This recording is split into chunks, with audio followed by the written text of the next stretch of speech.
Hi friends, গরোয়ার nursery YouTube চ্যানেলে আপনাদের স্বাগত।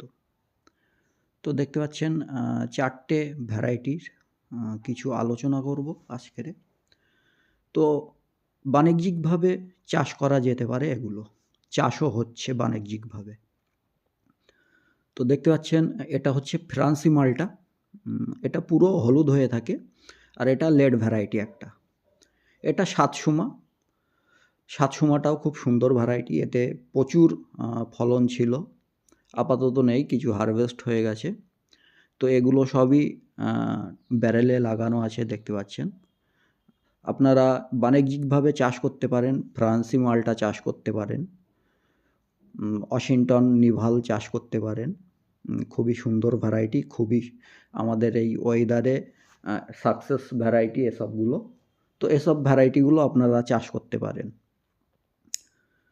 তো ফ্রান্সি মালটার বৈশিষ্ট্য হলো খুব দুর্দান্ত ফলন হয়। আপনারা দেখতে পাচ্ছেন গোছায় গোছায় ধরে আছে ফলটা।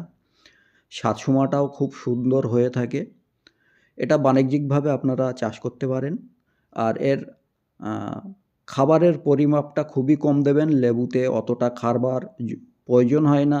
আপনারা চাইলে গোবর সার দিতে পারেন, অথবা যেটা কিনতে ভার্মি কম্পোস্ট, এগুলো আপনারা ইউজ করতে পারেন।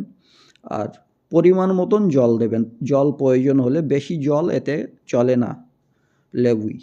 তো এগুলো আপনারা খেয়াল করে রাখবেন, তাহলে আপনাদের ভরপুর দেখবেন আপনাদের গাছে ভরপুর ফল হচ্ছে। যেমন এটা দেখতে পাচ্ছেন, কমলাটাও খুব সুন্দর একটা ভ্যারাইটি, ভালো ভ্যারাইটি। কমলাটাও আপনারা চাইলে বাণিজ্যিকভাবে চাষ করতে পারেন। এটা থাই-2 কমলা, আরও ছিল, প্রচুর পরিমাণ ছিল গাছে। তো কিছু ফল পাড়া হয়েছে আর কিছু আছে। তো এগুলোর ফলন অত্যাধিক ফলন হয়ে থাকে। আর এর চারাগুলো আমার নার্সারিতে পেয়ে যাবেন। ফ্রান্সি মালটার চারা পেয়ে যাবেন, লিয়ার ভ্যারাইটি এসবগুলো। তো এসব ভ্যারাইটিগুলো চারাগুলো পেয়ে যাবেন। আর দেখতে পাচ্ছেন সাতসুমার কালার খুব সুন্দর হয়ে থাকে।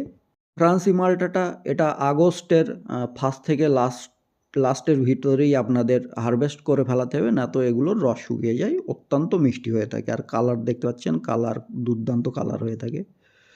তো এগুলো আপনারা চাইলে ছাদ বাগানেও লাগাতে পারেন।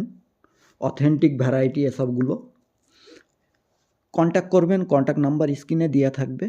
আমার অ্যাড্রেস হলো উত্তর 24 পরগনা।